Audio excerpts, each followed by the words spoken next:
গল্পের নাম অন্তলীন প্রণয়। লেখিকা সাদিয়া মেহরুজদোলা। পর্ব সংখ্যা ৫।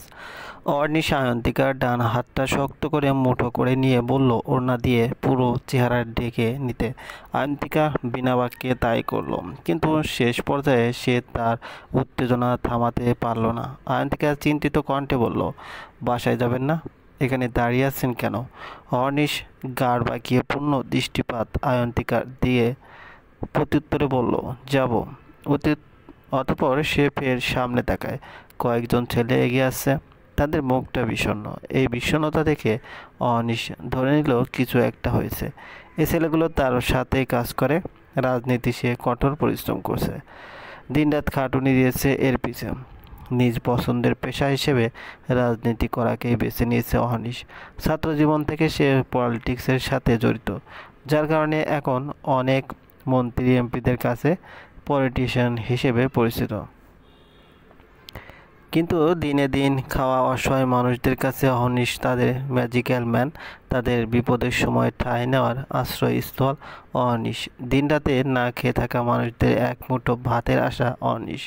ছেলেদের মধ্যে হতে নাহিদ নামক একজন এগিয়ে আসে অহর্নিশের সন্নিকটে। বাকিরা একটু ব্যবধান রেখে দূরে দাঁড়িয়ে আছে। অহর্নিশ আয়ন্তিকাকে ইশারা করে বলল একটু দূরে গিয়ে দাঁড়াতে। অয়ন্তী একবার অহর্নিশের দিকে তাকিয়ে একটু পিছনে দিকে চলে যায়। তপ্ত শ্বাস ফেলে পূর্ণমান দৃষ্টি দেয় সে আকাশের দিকে। নাহিদ এগিয়ে এসে মলিন কণ্ঠে বলল, ভাই, মাসুদের লোকেরা আমাদের দলের ৪-৫ জন লোককে মেরে হাত পা ভেঙে ফেলেছে। অহর্নিশের চোখ মুখ শক্ত হয়ে যায়, কাঠিন্যতা চেপে যায় তার সর্বমুখশ্রীতে। শক্ত কণ্ঠে বলল, কেন মেরেছে? ভাই, আগের সপ্তাহে যে আপনি মাসুদে থাপ্পড় মারছিলেন না, সে এক রিক্সাওয়ালা আরে থাপ্পড় মারছে দেখে তারই প্রতিশোধ নিয়েছে।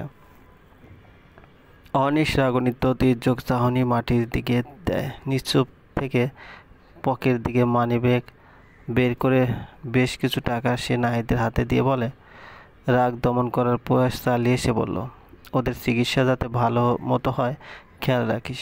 আমি সন্ধ্যায় ওদেরকে দেখতে আসবো। আচ্ছা ভাই। সবাই চলে যেতে অনিশ পিছন করে তৎক্ষণাৎ আয়ন্তিকার ঘর্মাক্ত মুখটা তার দৃষ্টি স্থির করে দেয়। শুকনো ঢোক গিলে সে সামনে আগায়।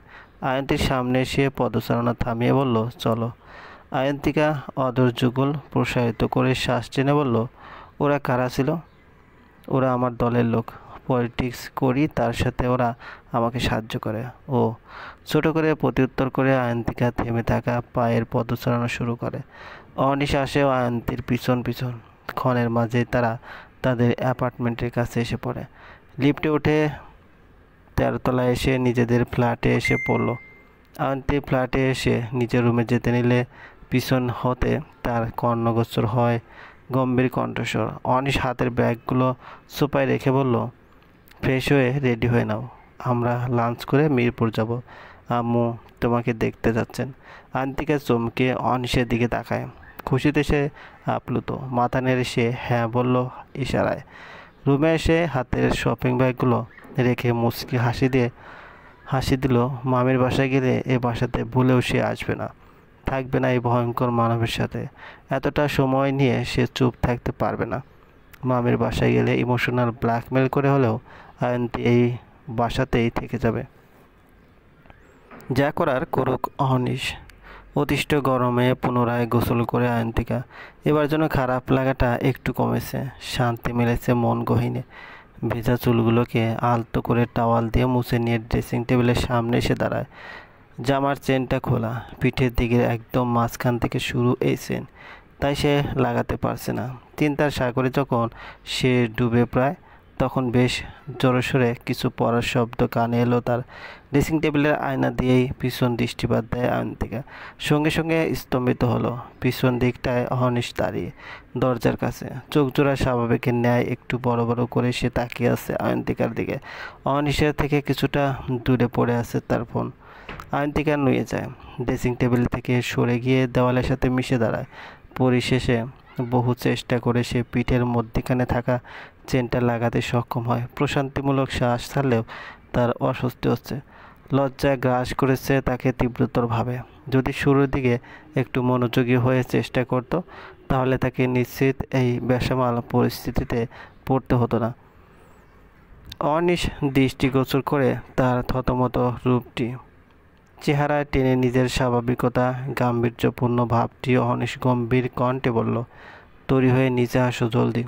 আয়ন্তিকা মাথা উঁচু করে চোরা দৃষ্টিতে আচ্ছা বলল। তবে অনিশ আয়ন্তিকার উত্তরে অপেক্ষা না করে হনহনিয়ে বের হয়ে গেছে রুম থেকে খানিক আগে। যাওয়ার আগে দরজা শব্দ করে লাগিয়ে যায়। কাঁপুনি দিয়ে সেদিকে দৃষ্টিপাত স্থাপন করলো আয়ন্তিকা। ফ্লোরে তাকাতে দৃশ্যমান হয় অহনিশের ব্যাটারি আলাদা হওয়া ফোনটা। নিতে যে সে ব্যক্তি ভুলে গেছে ফোনটাকে, তা বোধগম্য হলো তার। পরবর্তীতে চোখ মুখ কুঁচকে নিল সে। বিড়বিড় করে মুখ বিকৃতি করে বলল, এই লোক এত গম্ভীর কেন? সারাক্ষণ তেতো কণ্ঠে কথা বলে, অদ্ভুত। আমার সাথে কেন তার এই ব্যবহার? দোষটা কি আমার? আয়ন্তিকা ব্যস্ত হয়ে পড়ল চুলের মাঝে চিরুনির ছোঁয়া দিতে। হাঁটু অবধি লম্বা চুলগুলো সে আস্তে ধীরে পরিপাটি রূপে ধারণ করতে লাগলো। চোখে মুখে এঁটে সেটে আছে শখানেক বিরক্তিকর ভাব। দরজা হতে সরে দাঁড়ায় অহনিশ। সেও দাঁড়ায়নি, দরজার ওপাশে দাঁড়িয়েছিল। আয়ন্তিকার কথা শুনে মৃদু হাসি দেয়। হাসিটা ছিল একটু উদ্ভট। সেই উদ্ভট হাসি থেকে প্রকৃতিও নিশ্চিত অহনিশকে গালাগাল করছে। এই মানব কেন তার ভিতরে এত রহস্য নিয়ে ঘোরে তার জন্য? লাঞ্চ করে বেরিয়ে পড়ল মিরপুরের উদ্দেশ্যে আয়ন্তিকা অহনিশ। 1.5 ঘন্টা বাদে পৌঁছে যায় তারা তাদের কাঙ্ক্ষিত জায়গাতে। গাড়ি থেকে নেমে ছোট্ট করে নিঃশ্বাস ফেলে আয়ন্তিকা। তার চোখ মুখ দেখা যাচ্ছে না। অহনিশ তাকে হিজাব পরে মাস্ক পরতে বলছে। মাস্ক পরার কারণে বিরক্তিকর সীমার শেষ নেই আয়ন্তিকার। এই গরমে হিজাব, তার উপর মাস্ক, দুটো হজম করা কষ্টকর। অভ্যাস নেই তার। অহনিশ গাড়ি পার করে এসে আয়ন্তিকার পাশে দাঁড়িয়ে বলল, চলো। ব্যাস এতটুকুই। খুবই অল্প শব্দ ব্যবহার করে কথা বলে অহনিশ। আয়ন্তিকা ভেবে নিয়েছে অহনিশ ইন্ট্রোভার্ট। অবশেষে তার কপালে একজন ইন্ট্রোভার্ট জুটল। ভাবতে দুঃখে মন জর্জরিত হচ্ছে। বাসার ভিতর প্রবেশ করা মাত্রই মামি এক প্রকার দৌড়ে আসলেন। সাথে আসলো শাহির। নানুর পিছন পিছন সেই ছোট্ট পায়ে এগিয়ে আসছে। মামি এসে আয়ন্তিকাকে জড়িয়ে ধরলেন। কোমল কণ্ঠে তিনি বললেন, কেমন আছিস আয়ু? ভালো মামি, তুমি কেমন আছো? এই তো আছি। তোদের সারা ভালো থাকা যায়? আর নিয়াপু মামা কই তারা? তোর মামা তো অফিসে। অনিশকে কতবার সে বলে একটু অফিসে বসতে। এই ছেলে তো শুনলে তো বাবার উপর চাপ দেয় শুধু। আর আর্নিয়া রুমে মাথা ব্যথা করছে নাকি, তাই ঘুমোচ্ছে। অনিশ তার মায়ের কথা সম্পূর্ণ হতে সরু রাস্তা দেখে কেটে পড়ে। তার কাছে ভালো লাগছে না এসব অযৌক্তিক কথা। মাথা ব্যথা করছে, এখানে না ঘুমালে তার পুরো দিনের শিডিউল বিগড়ে যাবে। অহনিশ চলে যেতেই তার মা অহনা ইফরাত মুখ কুঁচকে নিলেন। ছেলের এই স্বভাবটা বড্ড অপছন্দের তারা। তিনি কাতর কণ্ঠে বললেন, দেখলে আয়ু, কই কতদিন পর এসেছে, মায়ের সাথে একটু কথা বলবে। তা না, তিনি চোরের মতো চলে গেলেন। আয়ন্তিকা বুঝলো অহনা কষ্ট পেয়েছে, তাই সে আলতো হেসে বলল, তার হয়তো ক্লান্ত লাগছে মামি, তাই চলে গেছে। আমাকে একটু পানি দাও না, তৃষ্ণা পেয়েছে। আয় ভেতরে। ইস, এতক্ষণ দরজায় দাঁড় করিয়ে রেখেছি। শাহিরকে কোলে নিয়ে মামির সাথে ভেতরে চলে যায় আয়ন্তিকা। শাহির আর্নিয়ার ছেলে। শাহিরের বাবা নেই। আর্নিয়ার স্বামী আফিম, তাদের দুজনের ডিভোর্স হয়েছে 1 বছর হবে। কী কারণে ডিভোর্স হলো এই কারণটা কারোরই জানা নেই। জানার চেষ্টা করলে আর্নিয়া কখনো বলতো না, চেপে যেত। তাই পরবর্তীতে কেউ কিছু জানার চেষ্টা করেনি। তবে আর্নিয়া বলেছিল আফিম পরকীয়াতে আসক্ত, মারধর করে তাকে। তাই এ পন্থা অবলম্বন করা। মামির সাথে সময় কাটিয়ে শাহিরকে ঘুম পাড়িয়ে রেখে আয়ন্তিকা রুমে আসে।